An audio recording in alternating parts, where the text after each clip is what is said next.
The votes have been tallied, the class of 2020 has been announced, and the annual debate can be put to rest.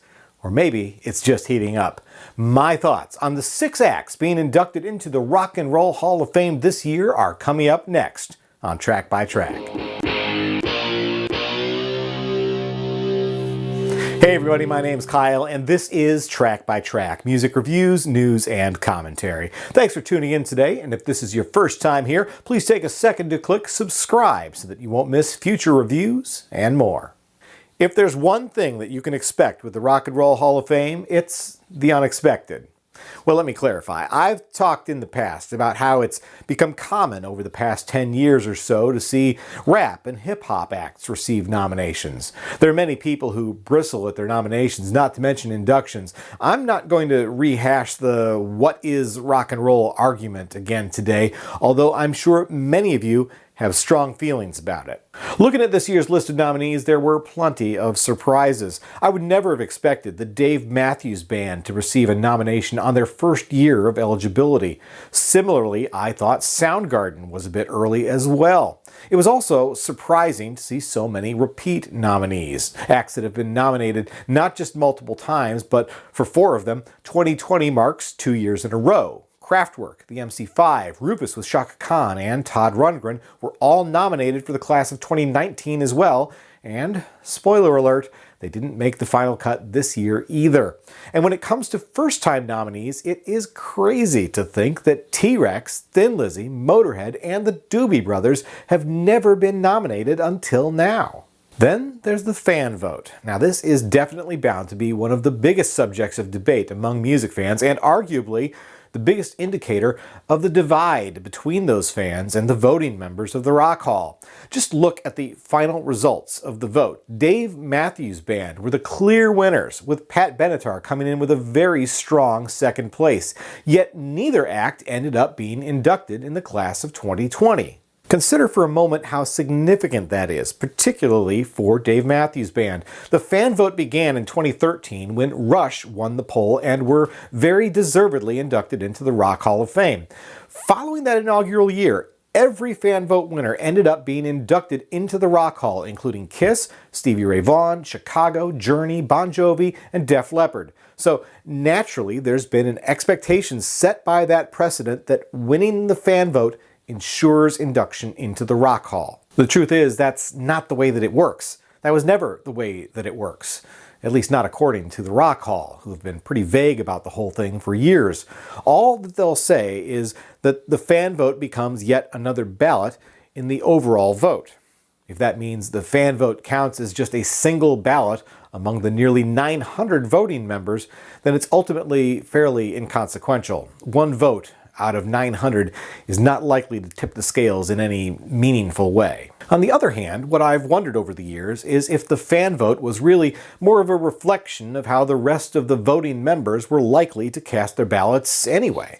For example, when Rush won the fan vote and subsequently ended up being inducted into the Rock Hall that year, I wondered if they even needed the fan vote. My thinking was that Rush was probably going to get voted in that year anyway. In fact, I'd have said the same thing about all the past fan vote winners. They all seemed like obvious picks for induction to me. Not so with Dave Matthews Band. I was surprised by their first-year nomination, and I didn't expect them to be inducted. I truly didn't think that this act would have enough support from the voting members of the Rock Hall to earn induction in 2020. But I also didn't predict their dominance in the fan vote.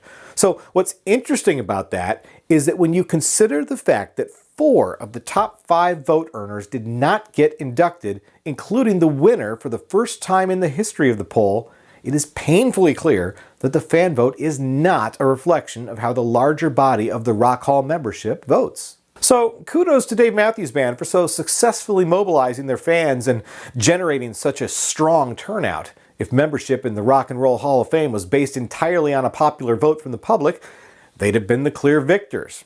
But it didn't turn out that way, and whether you're a Dave Matthews fan or not, I would imagine what many people are thinking right now is, Rock Hall, you've got some explaining to do. But enough about the acts that didn't get in. Let's talk about the actual inductees, the Rock and Roll Hall of Fame class of 2020, starting with Depeche Mode. Now, I've been a fan of Depeche Mode since the mid-'80s, and I couldn't be happier to see them finally being inducted. The 2020 ballot marks the band's third nomination, and I think they very easily slide into the virtual position in the lineup where The Cure stood just 1 year ago. They're an act that had a massive impact on alternative music during the 80s and 90s, and continue to be influential today. Looking ahead to the induction ceremony, I hope we'll get to see founding member Vince Clarke reunite with the group, not to mention Alan Wilder. It should be a landmark night for the band and for their massive legion of fans. Speaking of legions of fans, I have to say that in all the videos I've made about the Rock Hall, the one act that seems to come up the most in the comments is the Doobie Brothers. As I said earlier, it's hard to believe not only that this band isn't already in the Rock and Roll Hall of Fame, but that this was only their first time being nominated. The band is celebrating their 50th anniversary this year, and they're heading out on tour with Michael McDonald back in the fold. Now, that would have been a terrific show to begin with, but now that they're Hall of Fame members, it's going to be a celebratory victory lap. Next, there's Whitney Houston. She's yet another first-time nominee, though she's been eligible for induction for a number of years now. I highlighted her in my Rock Hall Snubs video, which generated no small amount of debate. And I get it. Whitney Houston may not be the first name you think of when you hear the words rock and roll. But I think she's unquestionably one of the most influential R&B singers of the past quarter century, and she more than deserves a place in the Rock Hall alongside other powerhouse vocalists like Aretha Franklin, Etta James, Gladys Knight, and Dusty Springfield. Now, what can I say about Nine Inch Nails? You all know this is one of my favorite bands of all time, and I've loved their music since the release of Pretty Hate Machine back in 1989.